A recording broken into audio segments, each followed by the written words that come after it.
Hi, hello, namaskara. Welcome back to my YouTube channel, VJ Saundarya Vlogs, and welcome back to one more new vlog. ಎಲ್ಲರೂ ಹೇಗಿದ್ದೀರಾ ನನ್ನ ಪ್ರೀತಿಯ YouTube family? ನೀವೆಲ್ಲ ಚೆನ್ನಾಗಿದ್ದೀರಾ ಅನ್ಕೊಂಡು ಇವತ್ತಿನ ವ್ಲಾಗ್ನ ಶುರು ಮಾಡ್ತಾ ಇದ್ದೀನಿ. ಮಾರ್ನಿಂಗ್ ಇಂದ ನಾನೇನು ವ್ಲಾಗ್ನ ಶೂಟ್ ಮಾಡಕ್ ಹೋಗಿಲ್ಲ. ಇವತ್ತು ನಾನು ಬಿಡ್ದಿ ಸೈಟ್ಗೆ ಹೋಗ್ತಾ ಇದ್ದೀನಿ. ಈಗಲ್ಟನ್ ನಲ್ಲಿರುವಂತ ಪ್ರಾಜೆಕ್ಟ್ ಹ್ಯಾಂಡ್ ಓವರ್ ಮಾಡ್ತಾ ಇದೀವಿ. ಅದರ ನೆಕ್ಸ್ಟ್ ಡೇನೆ ಗೃಹ ಪ್ರವೇಶ ಇದೆ. ಸೊ ಗೃಹ ಪ್ರವೇಶದ ಇಂದಿನ ದಿನದ ವ್ಲಾಗ್ ಆಗಿರುತ್ತೆ ಇವತ್ತಿನ ವ್ಲಾಗ್. ಸೊ ನೋಡ್ಬೋದು, ಕ್ಲೈಮೇಟ್ ಅಂತೂ ಸಿಕ್ಕಾಪಟ್ಟೆ ಚೆನ್ನಾಗಿತ್ತು. ಹೋಗ್ತಾ ಇದೀವಿ, ಫುಲ್ ಹೆಕ್ಟಿಕ್, ಎಲ್ಲ ಸ್ಕೆಡ್ಯೂಲ್ ಆಗಿತ್ತು. ಯಾವ್ದಾವ್ದು ಕಂಪ್ಲೀಟ್ ಮಾಡಬೇಕು, ಏನೆಲ್ಲ ಹ್ಯಾಂಡ್ ಓವರ್ಸ್ ಇವತ್ತು ಮಾಡ್ಬಿಡ್ಬೇಕು ಅನ್ಬಿಟ್ಟೆಲ್ಲಾನು.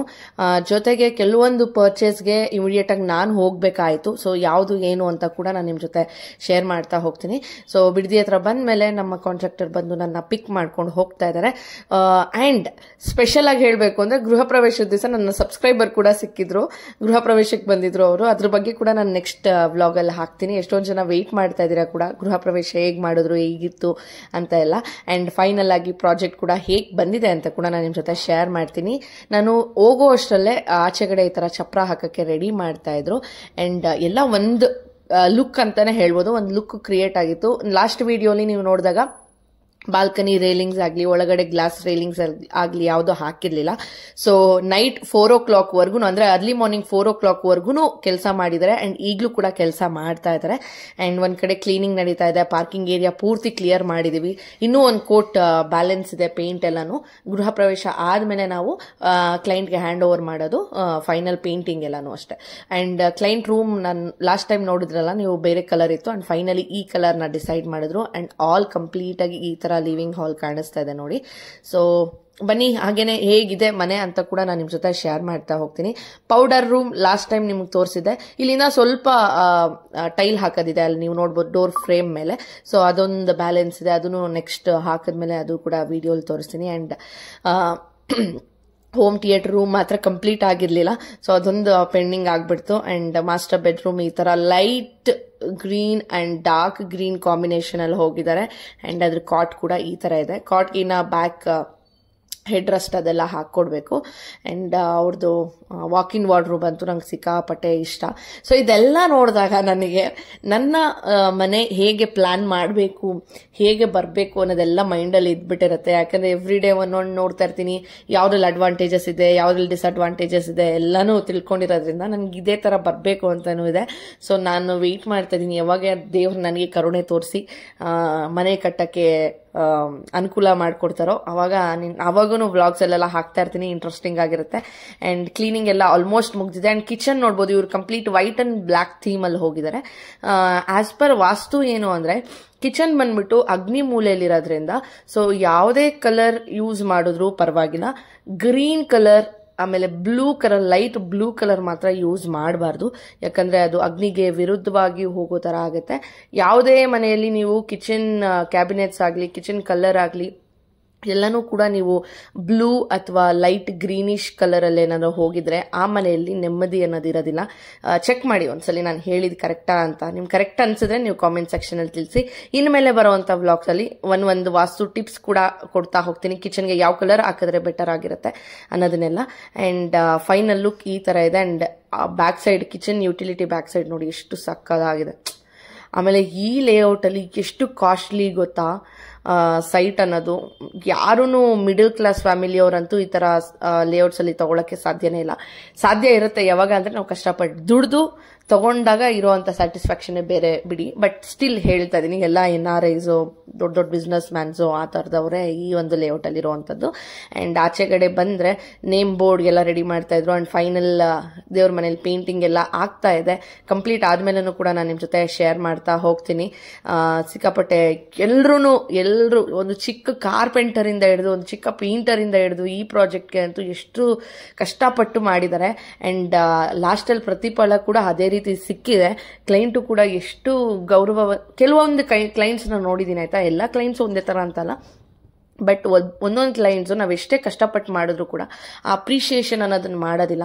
ಯಾವಾಗ ಹಾರ್ಡ್ ವರ್ಕರ್ಸ್ಗೆ ಅಪ್ರಿಷಿಯೇಷನ್ ಸಿಗೋದಿಲ್ವ ಅವ್ರಿಗೆ ಅಷ್ಟು ಸ್ಯಾಟಿಸ್ಫ್ಯಾಕ್ಷನ್ ಅನ್ನೋದೇ ಆಗೋದಿಲ್ಲ. ಬಟ್ ಈ ಕ್ಲೈಂಟ್ ಅಂತೂ ಒಂದು ವಿಷಯಕ್ಕೂ ಒಂದೊಂದು ಚಿಕ್ಕ ವಿಷಯಕ್ಕೂ ತುಂಬಾ ಖುಷಿ ಆಯಿತು, ಥ್ಯಾಂಕ್ ಯು, ನಂಗೆ ಈ ಥರ ಬರುತ್ತೆ ಅನ್ಕೊಂಡಿರ್ಲಿಲ್ಲ ಅಂತ ಈ ಥರ ಎಲ್ಲ ಅಪ್ರಿಷಿಯೇಟ್ ಮಾಡ್ತಾರಲ್ಲ ಅವಾಗ. ಅಂಡ್ ಇದರಲ್ಲಿ ಸುರಭಿ ಆಗಿರ್ಬೋದು ನಮ್ಮ ಟೀಮ್ ಮೆಂಬರು, ಆಮೇಲೆ ಸುಬ್ರಹ್ಮಣ್ಯ ಸರ್ ನಮ್ಮ ಹೆಡ್ ಇರ್ಬೋದು. ಸೊ ಇವರೆಲ್ಲ ಇಷ್ಟು ಎಫರ್ಟ್ಸ್ ಹಾಕಿದ್ದಾರೆ. ಜೊತೆಗೆ ಎಲ್ಲ ಲೇಬರ್ಸ್ನು ಅಷ್ಟೇ ಹೇಳಕ್ಕೆ ಆಗಲ್ಲ. ಅಂಡ್ ಪಕ್ಕದಲ್ಲೇ ಕಿಚನ್ ಏನಂತಾರೆ ಊಟಕ್ಕೆಲ್ಲ ರೆಡಿ ಮಾಡ್ಕೋತಾ ಇದ್ರು. ಆ ಒಂದು ಸುವಾಸನೆ ಘಮಘಮ ಅಂತ ಇತ್ತು. ಕೆಲಸ ಮಾಡಕ್ಕೆ ಹೋಗ್ತೀವಿ, ಏನೇನು ಮಾಡ್ತಾವ್ರೋ. ಆಕ್ಚುಲಿ ಏನು ಗೊತ್ತಾ, ನಮ್ಮ ಮನೆ ಫಂಕ್ಷನ್ಸ್ ಅಲ್ಲಿ ನಮ್ಗೆ ಇಷ್ಟ ಆಗಿರೋದೆಲ್ಲ ಮಾಡಿಸ್ತೀವಿ, ಬಟ್ ನಾವು ತಿನ್ನೋದಕ್ಕೆ ಆಗಲ್ಲ. ಬಟ್ ಈ ತರ ಬೇರೆಯವ್ರ ಮನೆ ಫಂಕ್ಷನ್ಸ್ ಅಲ್ಲಿ ಅವ್ರು ಏನ್ ಮಾಡಿಸ್ತಾ ಇದಾರೋ ಅನ್ನೋದು ಒಂದು ಫುಲ್ ಕ್ಯೂರಿಯಾಸಿಟಿ. ಏನಂತೀರಾ, ಕರೆಕ್ಟಾ? ನಾನೊಬ್ಳೆ ಹಿಂಗೆ ಅಂತನೋ ಅಥವಾ ಎಲ್ಲರೂ ಹಿಂಗೇನಾ ಅಂತ ಗೊತ್ತಿಲ್ಲ, ಬಟ್ ನನ್ಗೆ ಆ ಥರ ಅನ್ಸುತ್ತೆ. ಅಂಡ್ ಫೈನಲ್ ಆಗಿ ಏನಂತಾರೆ ಸ್ಟವ್ ಕೂಡ ಎಲ್ಲ ಫಿಕ್ಸ್ ಆಯಿತು ನೋಡಿ. ಎಲ್ಲ ಚೆಕ್ ಮಾಡ್ತಾ ಇದ್ವಿ ಕರೆಕ್ಟಾಗಿದೆಯಾ ಅಂತ. ಸೊ ಇದನ್ನೆಲ್ಲ ಹ್ಯಾಂಡ್ ಓವರ್ ಮಾಡಿಬಿಡ್ತೀವಿ. ಕೆಲವೊಂದು ಬ್ಯಾಲೆನ್ಸ್ ಇಟ್ಕೊಂಡಿರ್ತೀವಿ, ಅದೆಲ್ಲ ಗೃಹ ಪ್ರವೇಶ ಎಲ್ಲ ಆದಮೇಲೆ ಮಾಡುವಂಥದ್ದು. ಇದು ಬಂದ್ಬಿಟ್ಟು ಕ್ಯಾಫ್ ಅಂದ್ಬಿಟ್ಟು ತುಂಬ ಚೆನ್ನಾಗಿದೆ. ಇದು ಇಂಡಿಯನ್ ಬ್ರ್ಯಾಂಡ್. ಸೊ ಇಷ್ಟು ದಿವಸ ಎಲ್ಲ ಚೈನೀಸ್ ಅವ್ರದ್ದು ಯೂಸ್ ಮಾಡ್ತಾ ಇದ್ವಿ. ಇವಾಗ ನಮ್ಮ ಇಂಡಿಯನ್ ಬ್ರ್ಯಾಂಡಲ್ಲೇ ಫುಲ್ ಅಡ್ವಾನ್ಸ್ಡ್ ಟೆಕ್ನಾಲಜಿ ಇರೋವಂಥದ್ದು. ಇದೇನಂದ್ರೆ ಮೇ ಬಿ ಚಿಮ್ನಿ ಮತ್ತೆ ಸ್ಟವ್ಗೆ ಇದು ಟೇಬಲ್ ಟಾಪ್ ಸ್ಟವ್ ಅಲ್ವಾ, ಹಾಬು ಇದು ಎರಡು ಸೇರಿಸಿ 46,000 ಏನೋ. ವಿತ್ ಇನ್ಸ್ಟಾಲ್ಡ್ ಅಂದ್ರೆ ಕನ್ಸೀಲ್ಡ್ ಬರುತ್ತಲ್ಲ ಅದೆಲ್ಲ ಬಂದ್ಬಿಟ್ಟು ಅರೌಂಡ್ 60,000 ಏನೋ. ಇದು ಬಂದ್ಬಿಟ್ಟು ಎಲೆಕ್ಟ್ರಿಕ್, ಒಳಗಡೆ ಕಿಚನ್ ಒಳಗಡೆ ಇರೋದು ಎಲೆಕ್ಟ್ರಿಕಲ್, ಆ ಕಡೆ ಇರೋದು ಗ್ಯಾಸ್. ಅಂಡ್ ಇದು ನೀವು ನೋಡ್ತಾ ಇದ್ದೀರಲ್ಲ, ಸೊ ಇದು ಬಂದ್ಬಿಟ್ಟು ಐಲ್ಯಾಂಡ್ ಅಲ್ಲಿ ಇಡ್ತಾ ಇರೋಂಥ ಗ್ರಿಲ್ ಅಥವಾ ಎಲೆಕ್ಟ್ರಿಕ್ ಸ್ಟವ್ 2 in 1 ಅಂತ ಹೇಳ್ಬೋದು. ಸೊ ಎಲೆಕ್ಟ್ರಿಕ್ ಸ್ಟವ್ ಥರನೂ ಯೂಸ್ ಮಾಡ್ಕೋಬಹುದು. ಜೊತೆಗೆ ಮೇಲೆಗಡೆ ಈ ಥರ ಗ್ರಿಲ್ ಪ್ಯಾನ್ ಇಟ್ಕೊಂಡು ಗ್ರಿಲ್ ಪ್ಯಾನ್ ಕೂಡ ಯೂಸ್ ಮಾಡ್ಕೊಳ್ಳೋವಂಥದ್ದು. ತುಂಬಾನೇ ಒಳ್ಳೊಳ್ಳೆ ಟೆಕ್ನಾಲಜೀಸ್ ಬಂದ್ಬಿಟ್ಟಿದೆ ಅಲ್ಲ. ನಾನು ಈ ಥರದ್ದು ಇವತ್ತೇ ಫಸ್ಟ್ ಟೈಮ್ ನೋಡಿದ್ದು. ನಾನು ವಿಡಿಯೋಸಲ್ಲಿ ನೋಡ್ತಾ ಇದ್ದೆ, ಕೆಲವೊಂದು US ವ್ಲಾಗರ್ಸ್ನ ಕೂಡ ನಾನು ಫಾಲೋ ಮಾಡ್ತೀನಿ. ಅವ್ರ ಮನೆಯಲ್ಲಿ ಹೇಗಿರುತ್ತೆ, ಅವ್ರ ಕನ್ಸ್ಟ್ರಕ್ಷನ್ಸ್ ಎಲ್ಲ ಹೇಗಿರುತ್ತೆ ಅನ್ನೋದನ್ನೆಲ್ಲ ಚೆಕ್ ಮಾಡೋವಾಗ ಈ ಥರದ್ದು ನೋಡಿದೆ. ಬಟ್ ನಮ್ಮ ಕಂಪನಿಯಲ್ಲಿ ಕನ್ಸ್ಟ್ರಕ್ಷನ್ ಮಾಡಿಕೊಟ್ಟಿರೋ ಅಂದ್ರಲ್ಲಿ ಇದು ಫಸ್ಟ್ ಟೈಮ್ ಈ ಥರದ್ದೆಲ್ಲ ಫುಲ್ ಅಡ್ವಾನ್ಸ್ಡ್ ಯೂಸ್ ಮಾಡ್ತಿರೋ ಅಂಥದ್ದು. ಸೊ ಇದನ್ನೆಲ್ಲ ತೋರಿಸ್ಕೊಡ್ತಾ ಇದ್ವಿ ಹೇಗೆ ಏನು ಅಂತ ಕ್ಲೈಂಟ್ಗೆಲ್ಲ. ನಂತರ ಕೆಳಗಡೆ ವಾಷಿಂಗ್ ಎಲ್ಲ ಕೂಡ ಮಾಡ್ತಾ ಇದ್ರು. ಆ್ಯಂಡ್ ನಾನು ಸ್ವಲ್ಪ ಲೇಬರ್ಸ್ದು ಬಿಲ್ಸ್ ಎಲ್ಲ ರೆಡಿ ಮಾಡಬೇಕಾಗಿತ್ತು, ಅವ್ರದ್ದು ಪೇಮೆಂಟ್ಸ್ ಎಲ್ಲ ಕ್ಲಿಯರ್ ಮಾಡಬೇಕಾಗಿತ್ತು. ಅದ್ರ ಬಗ್ಗೆ ಸ್ವಲ್ಪ ತಲೆ ಎಲ್ಲ ಕೆಡಿಸ್ಕೊಂಡು ಎಲ್ಲ ಮುಗಿಸ್ಕೊಂಡು ಆಚೆ ಕಡೆ ಬಂದು ನೋಡಿದೆ. ಆ್ಯಂಡ್ ಚಪ್ರ ಕೂಡ ಹಾಕಾಯಿತು. ಊಟ ಕೂಡ ಮಧ್ಯಾಹ್ನ ನಮ್ಗೆ ಅಲ್ಲೇ ಅರೇಂಜ್ ಮಾಡಿದ್ರು. ನೋಡಿ, ಮನೆ ಹೆಸರು ಸುಂದರಗಿರಿ ಅಂತ, ಎಷ್ಟು ಚೆನ್ನಾಗಿದೆ ನೋಡಿ. ತುಂಬಾನೇ ಖುಷಿ ಆಯಿತು. ಇದೇನಂದ್ರೆ ಕ್ಲೈಂಟ್ ಅವರ ಹಸ್ಬೆಂಡ್ ಅಂಡ್ ವೈಫ್ ಇದಾರಲ್ಲ, ಹಸ್ಬೆಂಡ್ ಅವರ ಅಪ್ಪನ ಹೆಸರು, ವೈಫ್ ಅವರ ಅಪ್ಪನ ಹೆಸರು ಇಬ್ಬರದು ಕೊಲಾಜ್ ಮಾಡಿ ಇಟ್ಟಿರುವಂಥದ್ದು. ಎಲ್ರಿಗೂ ಎಷ್ಟು ದೊಡ್ಡ ಮನಸ್ಸು ಇರೋದಿಲ್ಲ ಅಲ್ಲ, ನನ್ಗೆ ಖುಷಿ ಆಯಿತು. ಇಬ್ಬರನ್ನು ಈಕ್ವಲ್ ಆಗಿ ಟ್ರೀಟ್ ಮಾಡ್ತಾರೆ ಅಲ್ವಾ ಇವರು ಅನ್ನೋದು ಕೂಡ ನನಗೆ ಖುಷಿ ಆಯಿತು. ಆ್ಯಂಡ್ ಫೈನಲ್ ಪೇಂಟಿಂಗ್ ನೋಡಿ ಈ ಥರ ಬಂದಿದೆ. ಆ್ಯಂಡ್ ಡೆಕೋರೇಷನ್, ದೇವ್ರಿಗೆ ಡೆಕೋರೇಷನ್ ಎಲ್ಲ ಶುರು ಆಯಿತು. ನಂತರ ಮಳೆ ಕೂಡ ಸ್ಟಾರ್ಟ್ ಆಯಿತು. ನಮಗೆಲ್ಲ ಚಾಟ್ಸ್ ಎಲ್ಲ ಕೂಡ ಅರೇಂಜ್ ಮಾಡಿದ್ರು ಕ್ಲೈಂಟು. ಅಷ್ಟೊತ್ತಲ್ಲಿ ತುಳಸಿ ಕಟ್ಟೆ ತರದೇ ಮರ್ತೋಗ್ಬಿಟ್ಟಿದ್ವಿ.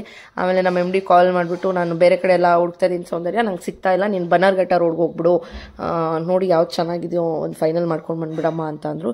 ಸರಿ ಆಯಿತು ಅಂದ್ಬಿಟ್ಟು ನಾನು 5 o'clock ಹಂಗೆ ತಿರ್ಗಾ ಬನ್ನರ್ಘಟ್ಟಗೆ ಹೋಗಿ ತುಳಸಿ ಗಿಡದೆಲ್ಲ ನೋಡಿಕೊಂಡು ಬರೋ ಥರ ಆಯಿತು. ಅದಕ್ಕೆ ಹೋಗೋಕ್ಕೂ ಮುಂಚೆ ಇದು ಕ್ಲಿಪ್ಪಿಂಗ್ಸ್ ಎಲ್ಲ ತೆಗೆದಿದ್ದು. ಆಲ್ಮೋಸ್ಟ್ ಎಲ್ಲ ಕ್ಲೀನ್ ಆಗಿತ್ತಲ್ಲ. ನೋಡಿ ಫೈನಲ್ ಆಗಿ ಹೇಗೆ ಕಾಣ್ತಾ ಇದೆ ಮನೆ ಅಂದ್ಬಿಟ್ಟು. ನಾನು ನಿನ್ನೆ ನಿಮಗೆ ಗೆಸ್ಟ್ ಬೆಡ್ರೂಮ್ ಈ ಕಡೆ ತೋರಿಸಿಲ್ವಲ್ಲ, ನೋಡಿ ಇದು ಒಂದು ಗೆಸ್ಟ್ ಬೆಡ್ರೂಮ್, ಆ ಕಡೆ ಒಂದು ಗೆಸ್ಟ್ ಬೆಡ್ರೂಮ್, ಅದ್ರ ಆಪೋಸಿಟ್ ಬಂದ್ಬಿಟ್ಟು ಹೋಮ್ ಥಿಯೇಟರ್. ಸಕ್ಕದಾಗಿದೆ. ಬಟ್ ನನಗೆ ಏನು ಅನ್ಸುತ್ತೆ ಗೊತ್ತಾ, ಪರ್ಸ್ನಲಿ ನಾವು ಇಷ್ಟೆಲ್ಲ ಖರ್ಚು ಮಾಡಿಬಿಟ್ಟು ಹೋಮ್ ಥಿಯೇಟರ್ನಂತ ಮಾಡಿಸ್ಕೊಳ್ತೀವಿ. ಬಟ್ ಎಷ್ಟು ಜನ ಕ್ಲೈಂಟಿಗೆ ಮಾಡ್ಕೊಟ್ಟಿದ್ದೀವಿ, ಅವ್ರು ಯಾವಾಗ ನೋಡ್ತಾರೋ ಗೊತ್ತಿಲ್ಲ, ಯಾವಾಗೂ ಬ್ಯುಸಿಯಾಗೇ ಇರ್ತಾರೆ. ನಾನು ಅಷ್ಟೇ, ಈವನ್ ನಾನು ಮಾಡಿಸಿದ್ರು, ಯಾರೇ ಮಾಡಿಸಿದ್ರು ಕೂಡ ಯಾವಾಗಾದರೂ ವರ್ಷಕ್ಕೆ 1 ಸಲಿನೋ 2 ಸಲಿನೋ ನೋಡ್ತೀವಿ. ಆ 2 ದಿವಸ ನೋಡೋದಕ್ಕೆ ಇಷ್ಟೆಲ್ಲ ಖರ್ಚು ಮಾಡಬೇಕಾ ಅನ್ನೋದು ಡೌಟ್. ಏನಂತೀರಾ ಕಾಮೆಂಟ್ ಸೆಕ್ಷನ್ ಹೇಳ್ತೀನಿ. ನಾನು ಲಾಸ್ಟ್ ವಿಡಿಯೋಲಿ ನಮ್ಮ ಸಬ್ಸ್ಕ್ರೈಬರ್ಸ್ಗೆ ಒಂದು ಟಾಸ್ಕ್ ಕೊಟ್ಟಿದ್ದೆ. ಏನಪ್ಪಾ ಅಂದ್ರೆ, ಈ ಪ್ರಾಜೆಕ್ಟ್ ನ ಕಂಪ್ಲೀಟ್ ಆಗಕ್ಕೆ ಎಷ್ಟು ಕೋಟಿ ಆಗಿರ್ಬೋದು ಗೆಸ್ ಮಾಡಿ ಹೇಳಿ. ಆಲ್ಮೋಸ್ಟ್ ನಿಯರ್ ನಂಬರ್ನ ಹೇಳ್ದವ್ರಿಗೆ ನಾನು ಅವ್ರನ್ನ ನೇಮ್ನ ನಾನು ಮೆನ್ಷನ್ ಮಾಡ್ತೀನಿ ನೆಕ್ಸ್ಟ್ ವಿಡಿಯೋ ಅಲ್ಲಿ ಅಂತ ಹೇಳಿದೆ.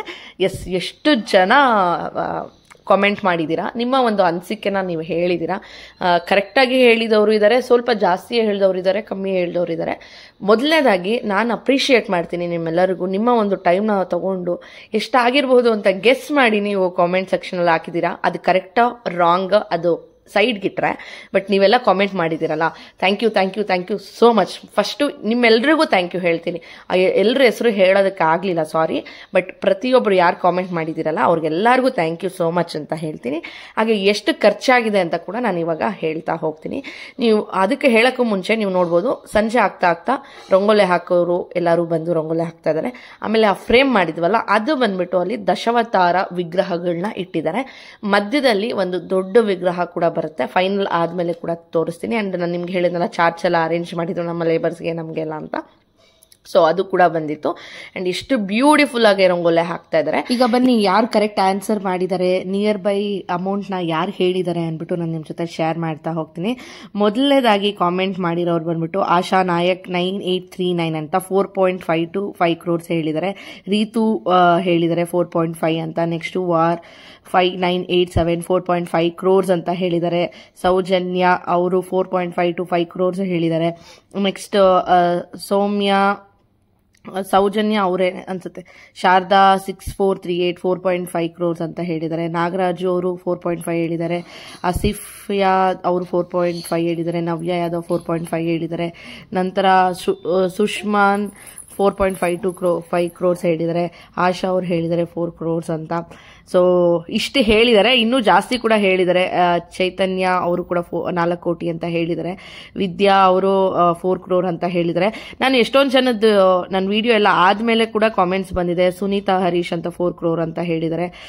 ಜಯವೇಲು ಅಂತ ಹೇಳಿದ್ದಾರೆ 4 crore ಅಂತ. ಸೊ ಇದನ್ನ ನೋಡಿ ನಿಮ್ಗೆ ಆಲ್ರೆಡಿ ಅರ್ಥ ಆಗ್ಬಿಟ್ಟಿರುತ್ತೆ. 4 ರಿಂದ 4.25 ಕೋಟಿವರೆಗೂ ಈ ಒಂದು ಪ್ರಾಜೆಕ್ಟ್ ಕಂಪ್ಲೀಟ್ ಮಾಡಕ್ಕೆ ಆಗತ್ತೆ. ಇಲ್ಲಿವರೆಗೂ 4 ಕೋಟಿ 4.25 ಆಗಿದೆ. ನಂತರ ಇನ್ನೊಂದು 2.5 lakhs ಅಷ್ಟು ಕೆಲಸ ಕೂಡ ಇದೆ. ಆಲ್ಮೋಸ್ಟ್ 4.25 ವರೆಗೂ ಆಗತ್ತೆ.